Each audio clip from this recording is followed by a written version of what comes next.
pasti gitu Pak Dirjen. Jadi kapan kami harus siap? Nggih, matur nuwun. Bapak Ibu monggo ada mumpung ini kesempatan langka loh bisa ketemu Pak Dirjen. Monggo. Ada Biasanya sedikit, Prof. Bumel itu. Bumel? Prof, izin Prof. Oh, monggo. Prof Esradi? Ya, siap. Pak Monggo, Dirjen yang Prof. terhormat, Prof Nisam. Kan selama ini BAN PT dibantu sama pemerintah ya. Apa tidak bisa misalnya pemerintah memberi bantuan ke LAM yang porsinya sama yang diberikan saat ini ke BAN PT barangkali. Maksudnya tinggal diganti aja kalau selama ini misalnya dikasih 3 untuk BAN PT, 3 juga untuk LAM. Tentunya masing-masing LAM. Itu gimana, Prof? Iya, itu dalam pembahasan kami. Jadi ini terkait dengan ketersediaan anggaran di kita ya. Jadi prinsipnya kita akan membantu LAM. Jadi dalam bentuk bantuannya seperti apa dan berapa besarannya itu yang masih kita negosiasikan juga dengan Kementerian Keuangan. Kita tata juga di dalam anggaran kita. Oleh karena itu tadi dalam teman-teman LAM ketika merancang biaya untuk akreditasi itu mohon mengacu pada yang selama ini berjalan di BAN PT.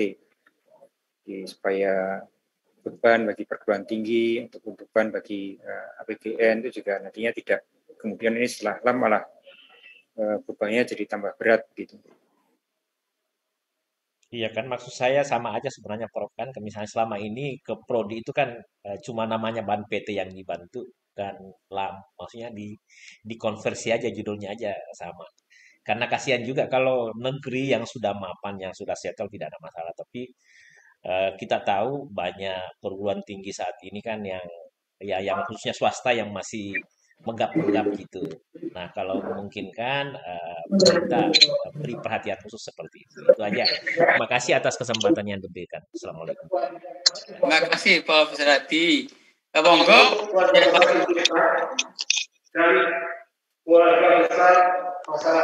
Monggo Pak Aceh mohon di-mute dulu. Pak Aceh mohon di-mute. Terima kasih atas forum ini. Ada satu usulan dari kami yaitu tentang sosialisasi. Jadi mungkin setiap LAM ini sudah melakukan sosialisasi baik melalui asosiasi-asosiasi yang ada di bawahnya. Ibu yang saya hormati.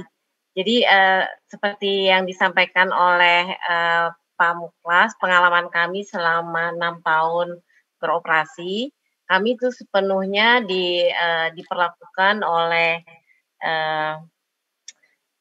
lembaga-lembaga pemerintah yang berkaitan dengan pajak maupun ketenaga kerjaan itu sebagai lembaga swasta. Memang sebagai lembaga swasta nirlaba, tetapi tetap saja walaupun nirlaba saat ini kan juga harus membayar pajak. Jadi mungkin kita tidak perlu kena pajak karena pendidikan, kesehatan itu kan ada aturan itu. Tetapi setelah kedatangan orang pajak kantor sendiri, lalu kita berkonsultasi, ternyata akreditasi ini tidak termasuk yang bebas pajak begitu. Jadi memang kita melihat bahwa beban-beban LAM setelah jalan itu banyak sekali hal-hal yang kita harus bereskan di luar tentunya yang dulunya tidak diperhitungkan. Itu saja Pak Muklas. Terima kasih Pak Prof. Usman. Monggo Pak Dirjen, jadi kami ini lebih banyak belajar kepada LAM PT Kesehatan, termasuk Prof. Usman saya baru dapat informasi katanya kalau toh nanti punya tabungan untuk biaya ke depan atau mau bikin kantor, ya, sisa tabungan tahun itu kena pajak 2%, ya bener ya? Betul. Saya baru kaget ternyata ya, badan usaha lembaga nirlaba itu kena pajak ya, sisa tabungan itu 25% ya, besar sekali ya. Jadi ternyata itu aturan baku dari Kementerian Keuangan ya. Betul. Ya, terima kasih, terima kasih. Ya, monggo Pak Dirjen, tampaknya kita perlu belajar banyak sebagai lembaga ini. Monggo Pak Dirjen, monggo, matur nuwun. Iya, matur nuwun Prof. Muklas dan Prof. Usman dan Bu Nur. Ya, jadi ini termasuk bagian-bagian jadi mereka itu setiap tahun ya urusan pajak ini sangat menjadi beban bagi teman-teman di PTS, baik dari pajak mulai dari pajak bumi dan bangunan sampai pajak penghasilan